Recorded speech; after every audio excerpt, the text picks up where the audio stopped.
Janis Joplin, a popular cantora de rock de 27 anos que levou menos de 3 anos para alcançar o sucesso, foi encontrada morta ontem em seu quarto de hotel em Hollywood. Janis Joplin foi um verdadeiro ícone do rock and roll. Suas apresentações explosivas eletrizavam o público pelo mundo todo. Conhecida por sua voz potente e singular, inspirada pelo blues, ela abriu caminhos como nenhuma mulher havia feito antes. Eu acho que não é exagero dizer que a Janis foi a primeira mulher estrela do rock. Janis abraçava completamente o espírito do rock and roll de sua era e sua carreira musical atingiu níveis estratosféricos. Ela estava gravando um novo álbum, tinha uma banda ótima. Eu achava que tudo ia melhorar cada vez mais para ela. Mas em 4 de outubro de 1970, no auge da fama, Janis Joplin morreu sozinha em um hotel de Los Angeles. Seu corpo só foi descoberto após 18 horas. A mídia chegou a apenas uma conclusão para esta feroz mulher do rock. Segundo o legista, ela morreu por overdose de drogas. A Janis, sem dúvida, tinha o estilo de vida desregrado de um ícone do rock dos anos 60. O veredito oficial diz que ela morreu de uma overdose de drogas. Mas, pela minha experiência, nada é assim tão simples. A autópsia da cantora foi realizada há quase 50 anos. E eu vou reexaminar todas as evidências para determinar exatamente o que aconteceu com a Janis Joplin na noite em que ela morreu. Autópsia de famosos. Janis Joplin. O Dr. Michael Hunter é um médico legista mundialmente famoso. Ele realizou mais de 4.000 autópsias com o objetivo de entender a causa da morte. Hoje, ele é o principal médico legista de uma das maiores cidades dos Estados Unidos. Este é o relatório da autópsia da Janis Joplin. E as informações contidas aqui vão permitir que eu crie uma imagem de como foram os últimos dias dela. E vão me ajudar a entender exatamente por que essa jovem e talentosa artista morreu tão repentinamente. 1º de outubro de 1970, Los Angeles, 3 dias antes da morte. Ela está no estúdio de gravação Sunset Sound com sua banda mais recente. Após receber um disco de platina duplo pelo álbum com seu primeiro grupo, Big Brother and the Holding Company, Janis agora está concentrada em uma carreira solo. A sensação no estúdio é de que Janis está voltando à forma. Ela enfrentou tempos difíceis desde que deixou sua antiga banda. Ela estava muito energizada e positiva. Era como se a gente estivesse vendo quem a Janis Joplin podia ser.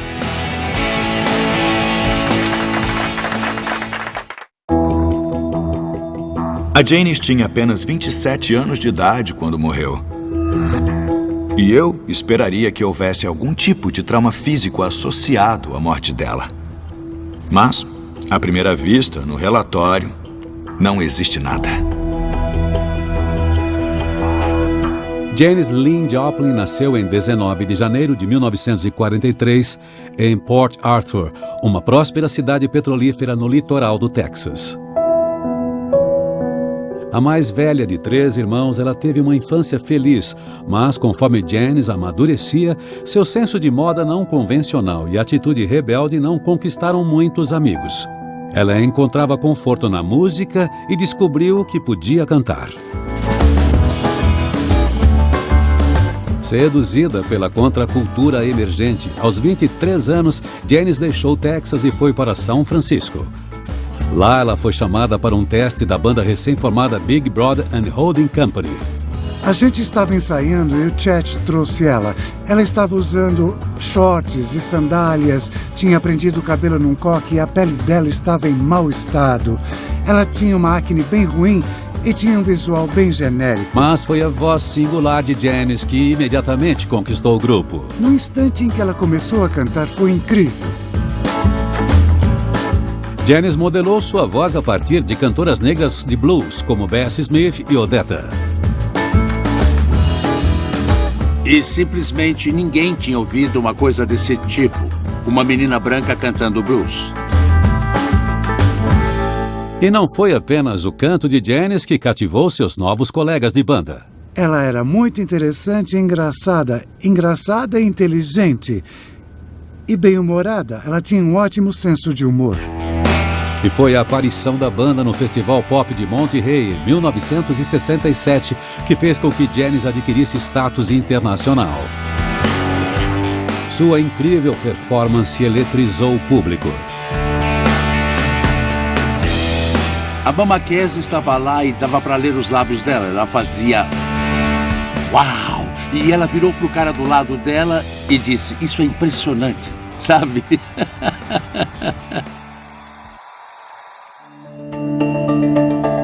Outra coisa que eu percebi pela autópsia é que a Janis tinha várias tatuagens pelo corpo. Ela tinha uma tatuagem de pulseira no pulso esquerdo, uma flor no calcanhar direito e um pequeno coração sobre o seio esquerdo.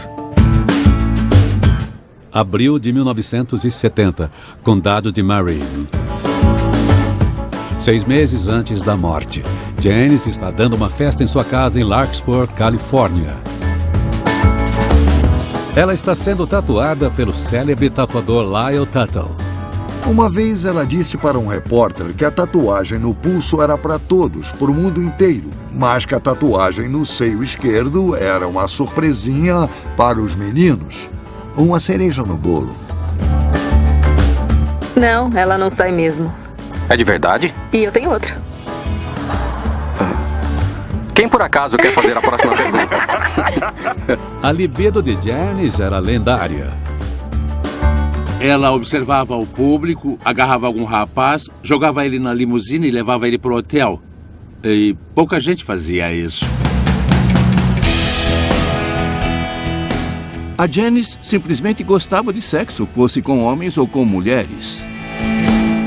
Ela teve, sim, muitos relacionamentos porque era uma pessoa carente. Ela era uma pessoa carente, sem dúvida nenhuma. Muita gente desfruta de vários parceiros sexuais. Isso faz parte da ousadia sexual, é uma exploração da própria sexualidade. No caso da Janis, também pode ter sido uma necessidade de preencher um vazio, algum tipo de dor que ela estivesse tentando disfarçar com o sexo. A autópsia da Janis mostra que ela estava utilizando um dispositivo intrauterino no momento da morte.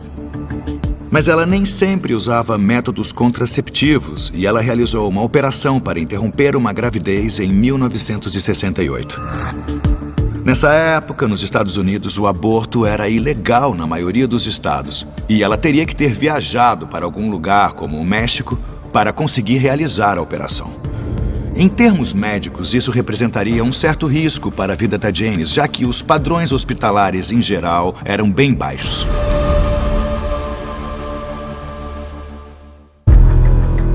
Janeiro de 1968, Los Angeles, quase 3 anos antes da morte.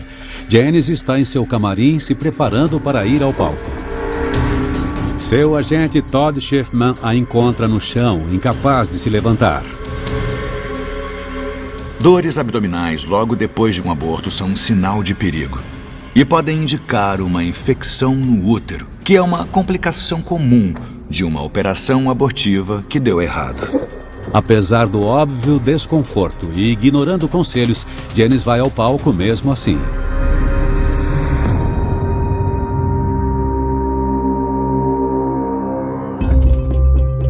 Mas eu também vi no relatório que, não muito depois das dores, a Janis foi atendida em uma clínica em São Francisco para corrigir o problema original.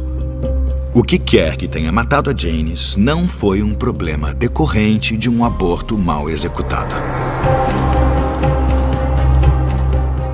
Mas eu preciso considerar o impacto psicológico disso. Depois do aborto, a Janis Joplin ficou bem deprimida. Ela contou para uma amiga que se arrependia muito do que ela tinha feito.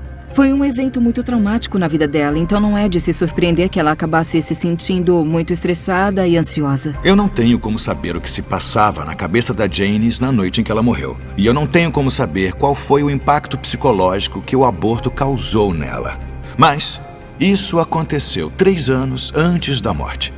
Então eu acho que isso não foi o bastante para ter influenciado na morte dela. Porém, existe um detalhe no relatório do legista que me leva a crer que a Janice tivesse problemas psicológicos mais graves do que eu imaginava. A primeira-dama do rock and roll parecia estar completamente realizada em sua ascensão meteórica até o topo, mas o Dr. Hunter encontrou evidências que sugerem o contrário. No relatório do legista, eu vi que eles encontraram uma certa quantidade de um medicamento chamado flurazepam no quarto da Janice. Esse é um remédio controlado, utilizado para tratar insônia, bem como ansiedade. Flurazepam é uma benzodiazepina, um sedativo da mesma categoria que o alprazolam e o diazepam. Ele age induzindo a liberação de um químico chamado GABA no cérebro. Ele desacelera a atividade cerebral, ajudando a relaxar e a adormecer. Ao tomar demais, o cérebro para e o corpo se esquece de respirar. Uma coisa que a Janice fez durante a vida foi se automedicar para fugir dos sentimentos difíceis. Será que a Janice exagerou na automedicação e sofreu uma overdose de calmantes?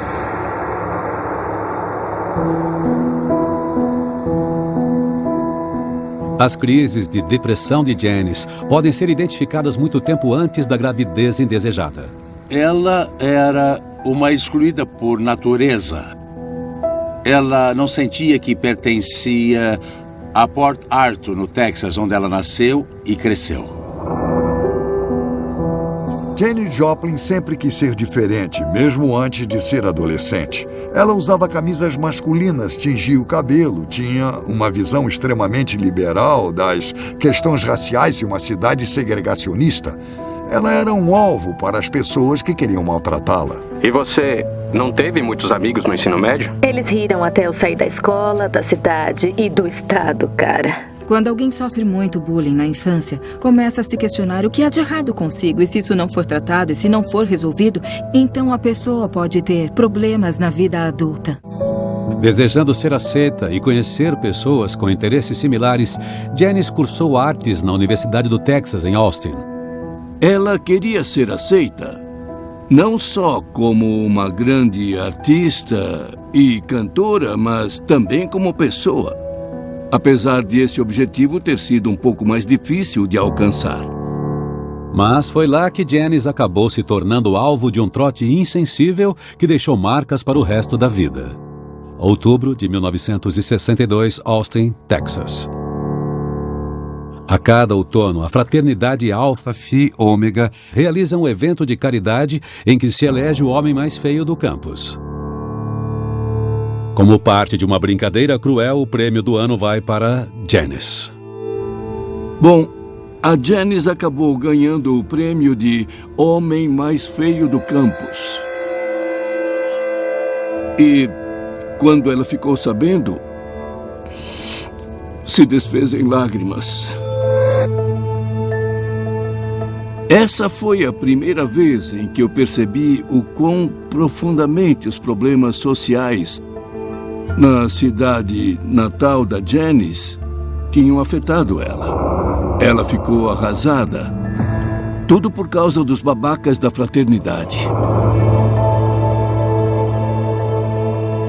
Ter enfrentado o que ela enfrentou no ensino médio ou na faculdade deve ter causado um efeito muito profundo no senso de identidade dela, na autoimagem dela. E, a partir disso, provavelmente na autoestima dela. Isso deve ter afetado e acompanhado ela por um bom tempo.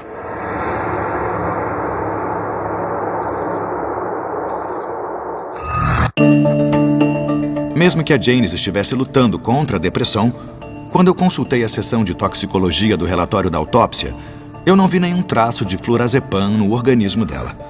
Apesar de ter sido encontrado no local, eu acho que o medicamento não teve qualquer ligação com a morte. Mas eu ainda me pergunto sobre o estado mental dela e sobre o estresse que ela estava sofrendo. –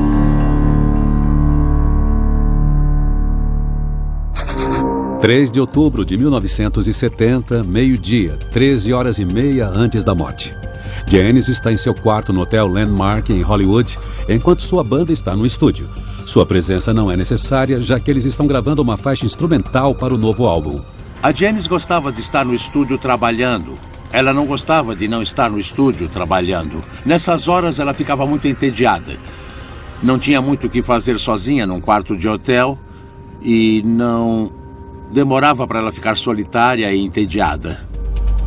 E acho que nessas horas ela também ficava autoindulgente. Não era segredo que a Janice bebia. E dá pra ver pelo relatório da autópsia que havia álcool no organismo dela no momento da morte. Sozinha em seu quarto com horas para gastar, Janice começa a beber. O estilo de vida da Janice consistia em ficar o mais bêbada possível todos os dias. E ela até começou a admitir para os amigos que não se lembrava de nada do que tinha acontecido nos shows que ela tinha feito. Então seria o lendário gosto de Janice pela bebida que a teria levado a uma morte prematura? Eu já descartei a overdose por calmantes, mas nós sabemos que na noite em que ela morreu, ela tinha bebido. E eu estou vendo aqui que ela tinha 0,11% de álcool no corpo. É o suficiente para deixar ela bêbada. Bom, ela acabou se perdendo um pouco nessa coisa da bebida, mas ela não era viciada. O meu conselho é todo mundo vir pra Califórnia que eu pago uma bebida. Ela era muito jovem e ainda não era alcoólatra, mas estava seguindo esse caminho. No palco, o hábito de Janice era bastante óbvio. Ela possuía até uma marca preferida de bebida e decidiu ganhar dinheiro em cima disso. Ela entrou em contato com a Southern Comfort, a fabricante da bebida, e os convenceu a mandar um casaco super luxuoso vindo da Rússia como recompensa pela promoção que ela fez da bebida. Depois ela disse, esse foi um belo de um esquema. Imagina só ser paga por cair bêbada toda noite durante 2 anos. A autópsia também revela que o fígado da Janice pesava 2,50 kg, o que é 40% maior do que o normal. Ele também é descrito como gorduroso, o que é um sinal claro de consumo excessivo de álcool. Ao longo do tempo, isso pode acabar resultando numa perigosa cirrose, que são lesões no fígado.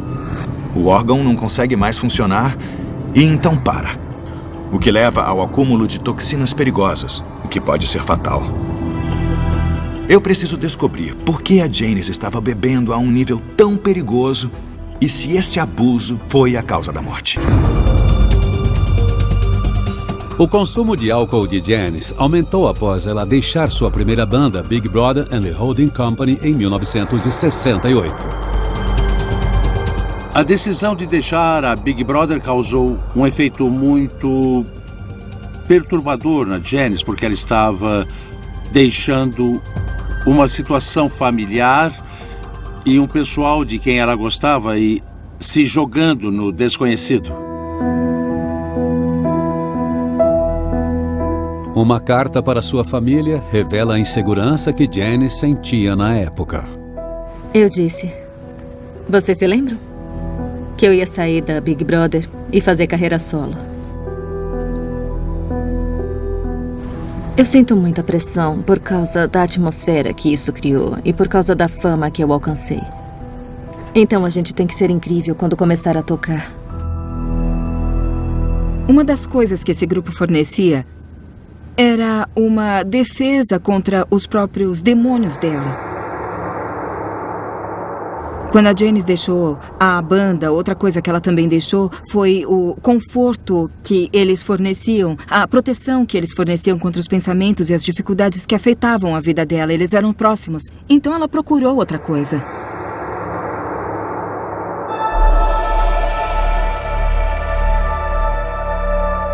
Mas os críticos destruíram a nova banda de Janice, a Cosmic Blues Band. A repercussão afetou Janice fortemente. Ela não estava tão centrada quanto na época da Big Brother. Então, a resposta natural foi, sabe, beber mais.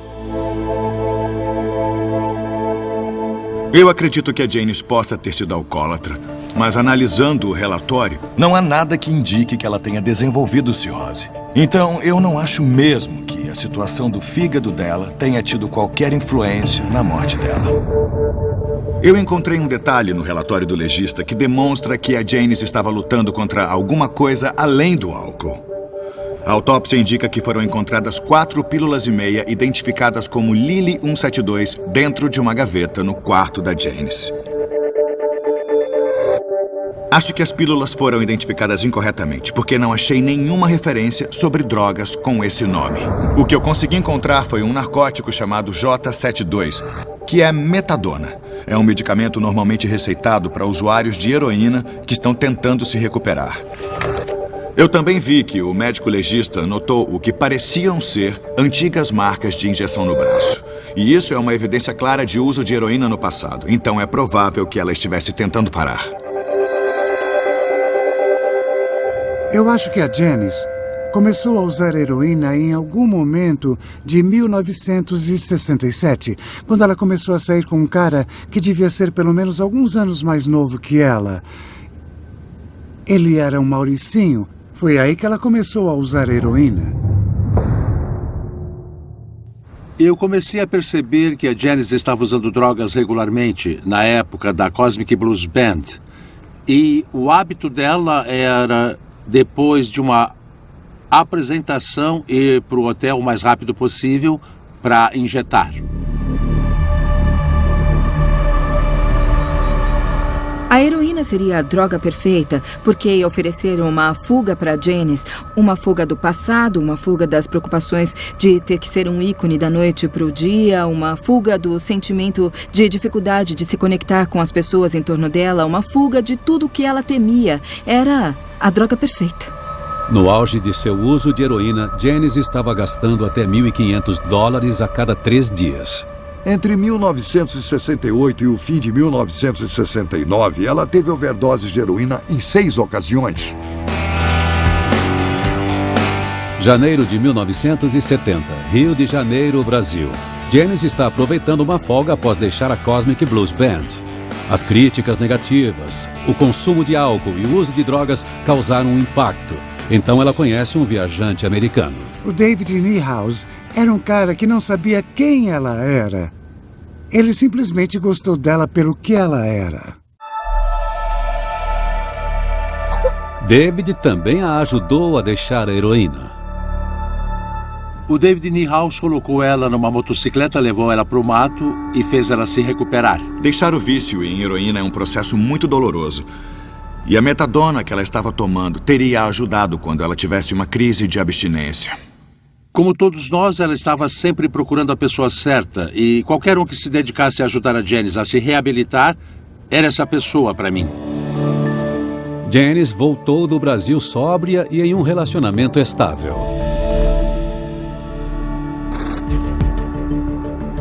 A heroína é simplesmente uma das drogas mais viciantes que existe. Os viciados são atraídos pela sensação intensa de euforia que ela proporciona. Mas a extrema depressão que vem depois que o efeito passa, combinada com a dor intensa da abstinência, faz com que o viciado corra sempre atrás de mais. Como se sabe que a Janice fez uso de heroína por mais de 3 anos, ela devia ter um vício bastante considerável nesta droga. Qualquer um que esteja tentando se livrar de um vício em heroína vai enfrentar um dos processos mais difíceis de sua vida. Mas a Janice estava completamente inserida em uma cultura que praticamente encorajava o uso. Por isso, acho que o processo seria quase impossível. Março de 1970, Condado de Murray, 7 meses antes da morte. Janice e David estão morando juntos na casa de Janice em Larkspur. Após uma viagem de 2 dias para esquiar, David volta para casa, mas encontra Janice na cama com outra mulher. Uma ex-amante chamada Peggy Caserta. A Janis Joplin e a Peggy Caserta eram grandes amigas, mas também amantes. Eu acho que, em grande parte, o relacionamento veio da heroína que elas duas usavam. David Niehaus foi embora, dizendo: eu não vou ficar por perto enquanto você continuar fazendo isso com você mesma. O David se importava com ela e possivelmente ele foi a primeira pessoa que realmente viu ela, se conectou com ela e cuidou dela. A perda de David foi um grande golpe e foi o aviso de que Janice precisava. E foi isso que ajudou. Não dá para obrigar a pessoa a parar. Ela tem que querer parar. E durante o inverno e a primavera daquele ano, a Janice finalmente levou a sério e ficou sóbria.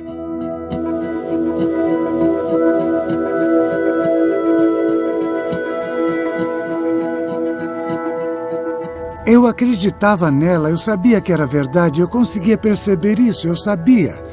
Eu sabia que era o caso porque eu já tinha passado por isso. E é assim que um ex-viciado sabe reconhecer. Mas o Dr. Hunter encontrou indícios que sugerem o contrário. Apesar de ter metadona no quarto da Janice quando ela morreu, o relatório toxicológico mostra que não há traços do medicamento no corpo dela. Isso demonstra que a Janice não tomou o remédio no dia da morte, nem nos vários dias que antecederam a morte, porque ele é normalmente encontrado na urina vários dias depois, até uma semana mesmo depois da ingestão. E tem mais uma coisa na autópsia que sugere que a luta da Janice estava longe de terminar. Mas o que o diabinho do vício diz pra você é: viu? Você consegue superar. Então, por isso, não vai ter problema usar só um pouquinho.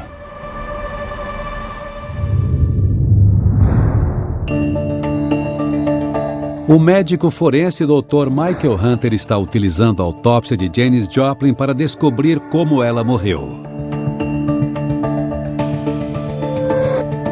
Ele descobriu que ela estava lutando contra um vício grave em heroína, mas também descobriu indícios de que ela estava perdendo a batalha. O relatório toxicológico confirma que a Janice não tinha tomado metadona há vários dias. No entanto, eu encontrei uma pista crucial na autópsia. Há evidências de marcas de agulha no braço esquerdo, cujo nível de cicatrização pode indicar que ela havia injetado algo dentro de até 3 semanas antes da morte. 3h30 da tarde, 3 de outubro de 1970, 10 horas antes da morte. Janice está bebendo em seu quarto há várias horas e decide ligar para um negociante de drogas. Ele chega e lhe entrega um pacote contendo heroína. Janice coloca o pacote em uma gaveta e se prepara para ir ao estúdio.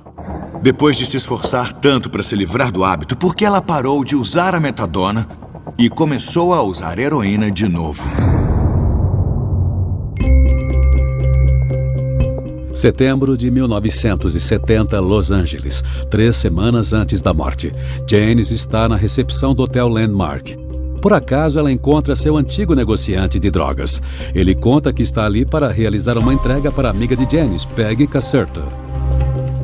A Peggy Caserta estava hospedada no Hotel Landmark em Los Angeles ao mesmo tempo que a Janice, mas a Janice não fazia a menor ideia disso. Na verdade, ela já não via a Peggy há quase uns 3 meses. Ela estava falando sério sobre se esforçar para se livrar de pessoas com quem ela ia acabar usando heroína que iam incentivá-la. Nesta entrevista, Peggy Caserta explica o que aconteceu em seguida. Ela ligou para o meu quarto e disse: traz um pouco. E eu disse não.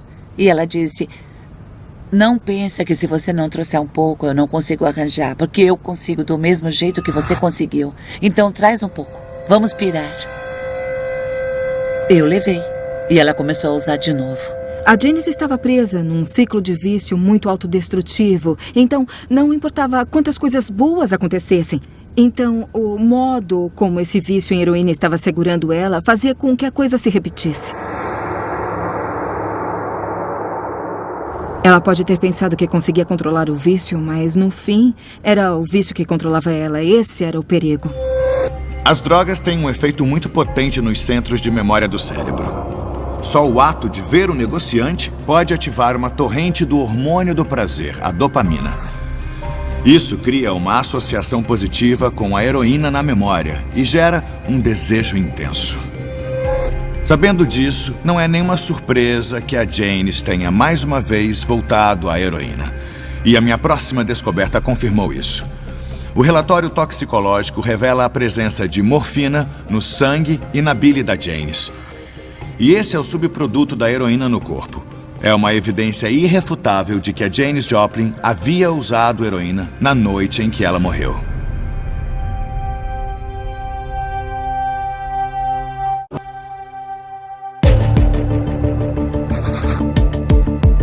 4 de outubro, 00:30. 1 hora antes da morte. Janice está em Barney's Bunnery, um bar noturno no Santa Monica Boulevard. Ela toma a última dose e retorna ao Hotel Landmark. 1 da manhã. Janice voltou a seu quarto. Ao perceber que está sem cigarros, ela vai à recepção e troca moedas para utilizar na máquina. O gerente do hotel é a última pessoa a ver Janice com vida. 1:15 da manhã.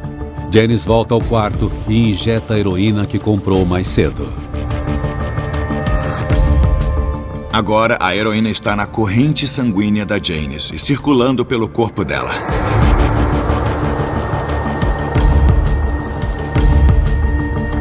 Uma e meia da manhã.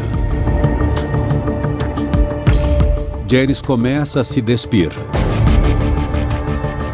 A essa altura, a Janice está sentindo os efeitos sedativos da heroína. Ela perde os sentidos e machuca os lábios no criado mudo ao cair. A partir deste momento, ninguém jamais saberá com certeza o que aconteceu, já que o corpo só foi descoberto após 18 horas. 7:30 da noite, no mesmo dia. O road manager John Cook chega para ver como Janice está, já que ela não apareceu para uma sessão de gravação no estúdio. Ele a encontra gelada no chão. Eu tinha uma sensação muito clara de que não tinha ninguém lá. E, de fato, não tinha ninguém lá, só tinha o corpo da Janice. Eu me aproximei, toquei nela, e o espírito já tinha ido embora há muito tempo, não sobrou nada vivo.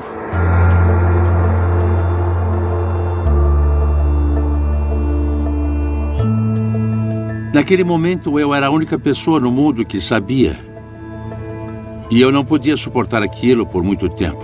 Às 9:10 da noite do dia 4 de outubro, Janis Joplin foi declarada morta no local. Janis Joplin, a popular cantora de rock de 27 anos que levou menos de 3 anos para alcançar o sucesso, foi encontrada morta ontem em seu quarto de hotel em Hollywood. Eu fiquei sabendo no noticiário das 10 horas. Foi difícil de ouvir e gerou muitas lágrimas. Para mim, foi um verdadeiro choque. A sensação foi de que eu tinha perdido uma irmã. Foi essa a sensação. É só assim que eu consigo descrever. Eu ainda estou com uma grande dúvida, porque eu não acredito que a morte da Janice tenha sido causada por uma simples overdose. A Janice estava acostumada a usar drogas e já tinha sobrevivido a mais de uma overdose. Quando o legista chegou ao local, a heroína que eles identificaram dentro do pacote vermelho era, na verdade, uma quantidade bem pequena. Com certeza, aquilo não seria capaz de causar uma overdose em uma usuária de heroína de longa data. Então, o que a matou? A resposta pode estar na posição anormal em que ela foi encontrada. A autópsia revela que a Janice tinha livor mortis do lado esquerdo do corpo e do lado direito do rosto. Livor mortis é a descoloração que ocorre em certas áreas do corpo depois da morte. Quando o coração para de bater, os glóbulos vermelhos pesados afundam graças à gravidade e indicam que áreas do corpo estavam em contato com o chão. A posição em que ela caiu pode ter torcido o pescoço dela e obstruído as vias respiratórias. Uma morte chamada de asfixia postural. Teria a heroína feito com que Janice desmaiasse em uma posição que restringiu sua respiração até que ela morresse sufocada? Ela tinha caído da cama, estava no chão numa posição muito estranha e anormal. Identificar uma asfixia postural depende muito da análise da cena e exige que o legista vá até o local e interprete os elementos envolvidos. Mas vendo o relatório da autópsia, eu não encontrei nenhuma indicação de que isso tenha sido feito. Então, eu vou eliminar isso como uma causa para a morte da Janice. Eu vou focar novamente na luta da Janice contra a heroína. Será que a morte dela pode ter sido causada pelo fato dela ter acabado de voltar a utilizar a heroína? Uma grande causa de overdose de heroína é voltar a usar a droga após um longo período de abstinência. Muitas vezes, o usuário calcula mal a dose, sem perceber que a tolerância dele caiu. E isso pode ser fatal. Eu presumi que ela cometeu o mesmo erro que muitos viciados já cometeram, que é, por qualquer razão que seja, querer dar uma espécie de recompensa a si mesmo ou voltar a usar a mesma dose que eles usavam quando eram usuários mais frequentes. Mas eu não acho que seja o caso. Eu descobri uma evidência fundamental que eu acho que pode explicar exatamente por que a Janice morreu. E ela mostra que a Janice não tinha controle sobre a dose que ela preparou para si mesma.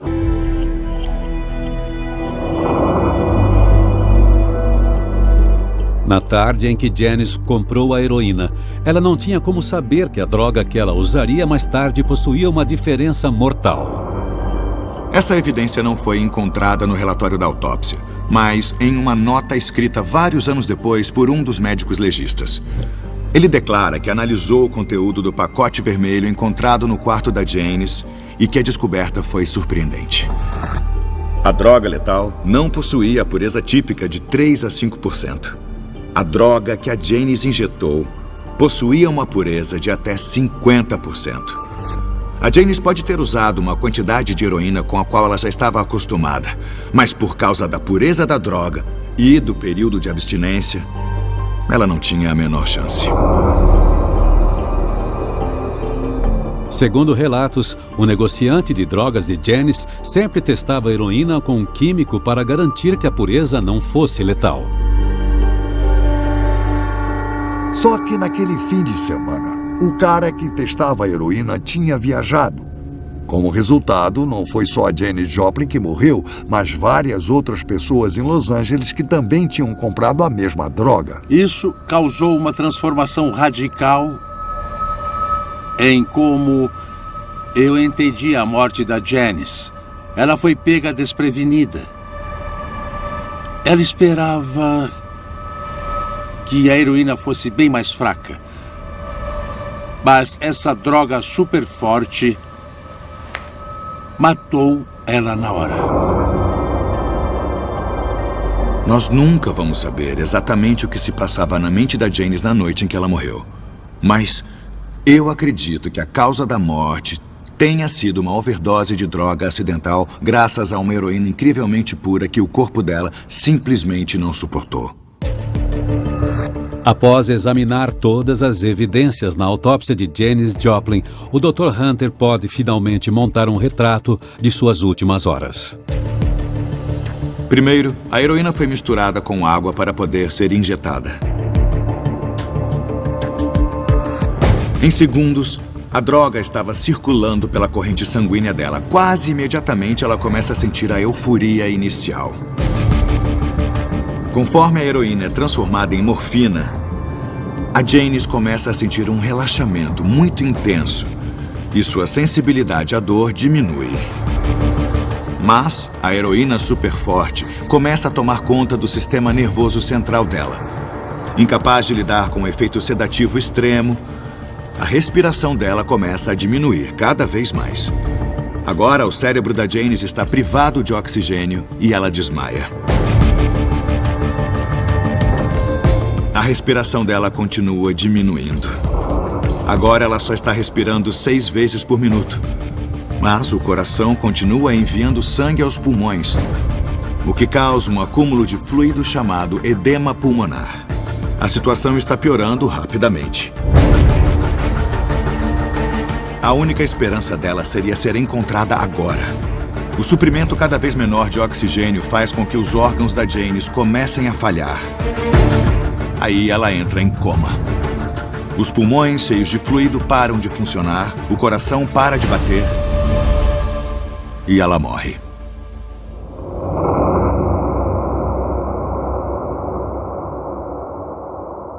Como Joplin disse, talvez eu não dure tanto quanto outros cantores, mas eu acho que você pode se destruir hoje ao se preocupar com o amanhã.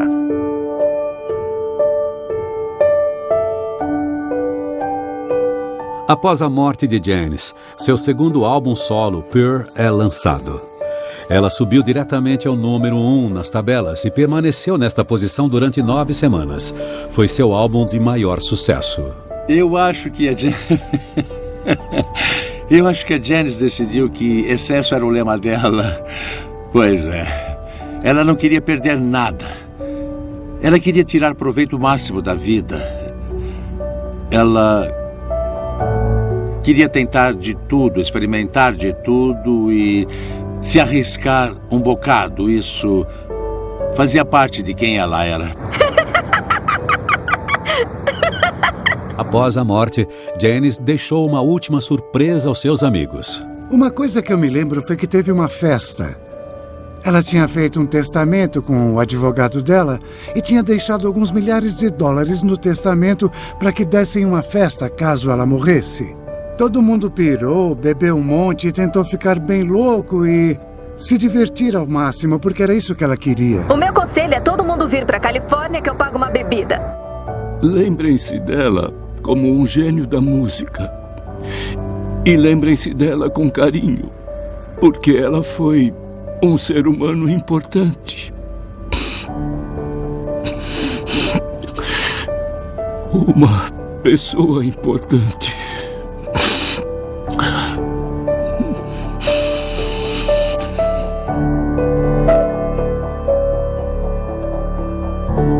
Versão brasileira, Vox Mundi.